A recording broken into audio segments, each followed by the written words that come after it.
Right, welcome to my Lord of the Ring Summer 2020 painting challenge. Well, it's not a challenge really, it's just the project for this summer. It's going to be on Lord of the Ring, the box games. I've got the second edition, which I've had for some time, and I've painted up all the figures for it, as I have also with the Lord of the Ring, Lords of Middle-earth and Warriors of Middle-earth.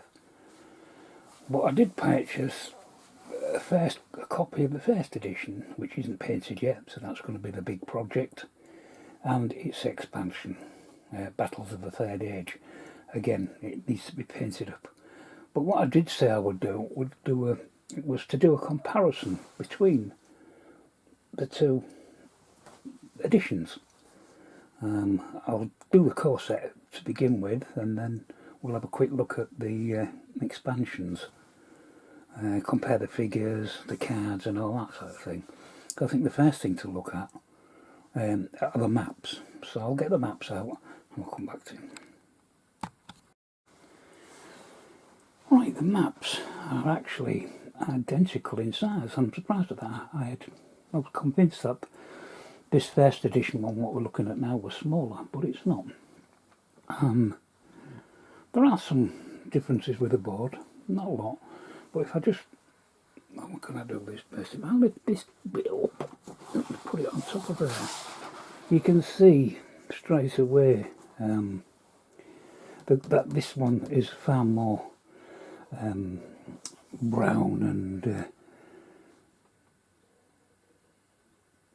this is greener. It's, I don't know which I prefer, to be honest. I like this map. Mount Doom's pretty much the same. Obviously the war track, the political track. The big difference, of course, is up at the top. The space for the cards is much smaller, and there isn't a box like there is there to put the Fellowship of the Ring in. Let me put that there. And let's just bring this one across and put it there so we can compare that. Now, here we've got all the strongholds. We've got one shadow stronghold there, but if I swing round across, you can see there's two here, and also we've got 3 army boxes, which they didn't put on this one. So, and of course the bigger cards again, So, although the map, they're both exactly the same, I do like the first edition map. It's just got it's got a nice charm about it, I think. It's not easy to see as the other one, I don't know, really. It's got a lot to it. We shall see. Anyway, them's the two maps, so that's them in comparison. Next we'll have a brief look at some of the cards, not too many. Right, the obvious difference with the cards is that first edition is standard plain pack size, and second edition is the tarot. That's the same card. Both say exactly the same thing, but for my old eyes, that's a damn sight easier to read than that. That is really small font, especially down at the bottom here. I would struggle to read that, I think. So that's a massive difference and an upgrade, I think, using the tarot size cards than the playing cards. Now I'll have a look at some of the tokens next. Dice are identical. This lovely marbled effect, same design on them, same size, same weight. The top is the first edition, bottom is the second edition, but you wouldn't know them apart, so that's quite good. My tokens, I've got more in a fancy dandy box here, but if I come down here, let's come out a little bit. The tokens are exactly the same. You get a few extra ones with the second edition. You obviously get ones to mark armies for them army boxes on the map. So you do get a few things, but everything else pretty much identical. Same size, the tokens, same size as the tokens, same design on the back. So not a lot of difference with first and second edition tokens. Oh, nice. Right. We've done that. We'll stop there. I'll come back and we'll have a look at some of the figures, I think. Right, the figures in the box in the two sets are pretty much identical. Well, they are identical, even down to colour. The only main difference is in the second edition, your Nazgul is now in this like squatting position on a log or a rock. So it's a lot shorter. Now, I think the reason they did that was because this is very unstable, the original model. And I think people complained about it, so they made it a bit more squat, although I do like this one because it looks as if he's just leaping up into the air to take flight. But they're a bit not very stable. I shall put a coin on the bottom of there just to give it a bit of heft to try and keep it from falling over. But that's going to have to be painted up, and obviously I've got to paint up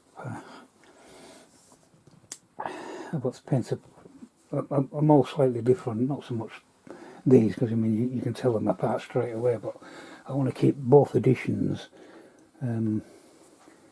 separate. I'm going to paint them up slightly differently, keeping more or less the same scheme of colour, but there'll be a subtle difference, so I can keep the two sets apart. But if I bring the box across here, you can see I've got a lot to do. The first thing is going to be look for any mould lines, any flash, straighten up any spears, you know, with the whole warm water and cold water treatment. Then a good soapy bath, dry in the air, I like them to air dry, and then coat of primer, and I tend to use white or grey primer, and just a little bit of a wash on just to pick out the details on these guys, although they're not bad sculpts, and I've painted them already once, so it shouldn't be too much of a problem. So I'm looking forward to doing that. Right, well that's the two core sets. The next thing is I'll show you the contents of the first edition expansion, because there's figures in there that are not in the other set or any of the sets. Some figures are, but we'll come to that when we get to it. It's in Lord of the Ring Battles of the Third Age. You get two rule books, one Battles for the War of the Ring, and you get Twilight of the Third Age. You also get this map, which is double-sided. You've got Helm's Deep on one side and Minas Tirith on this side, and it's like a tactical map. So you get extra figures. Now if I go around these, try and get in as best as I can without it. Put my glasses and I might be able to see a bit better.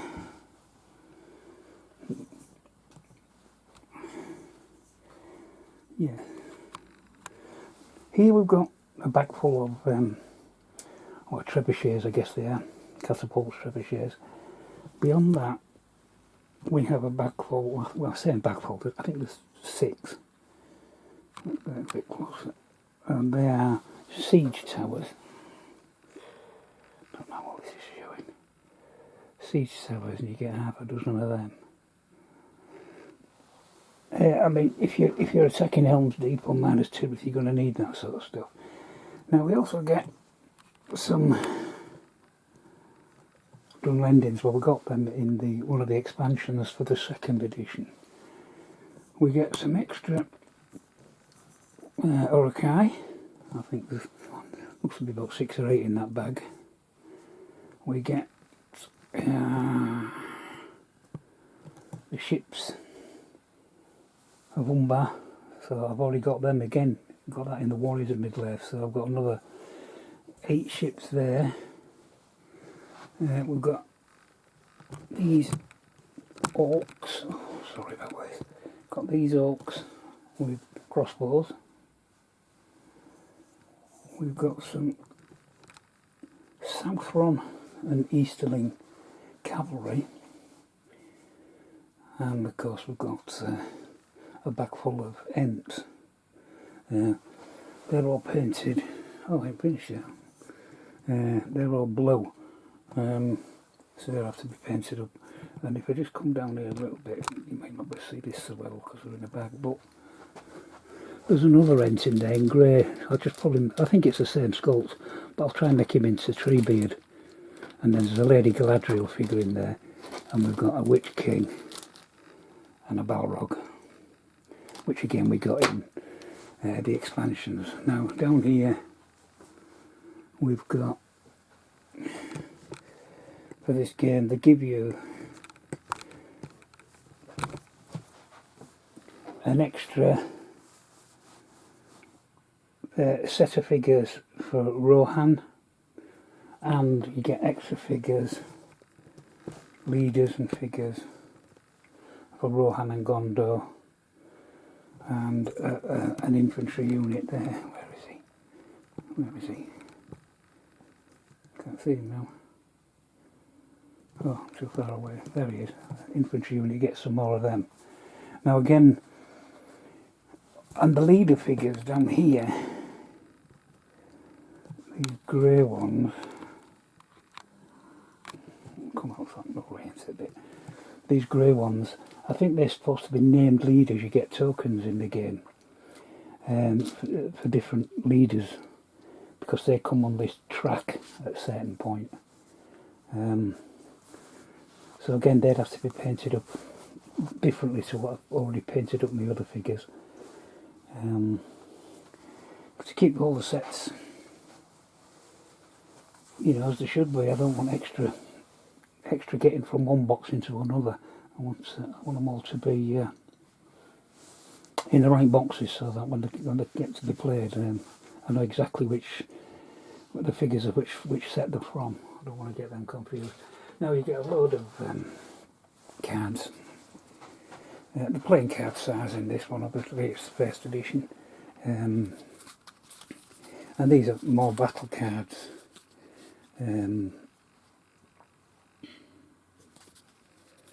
Troop leader, and just you use these in the battles, and the double side is printed one way up and the other way up.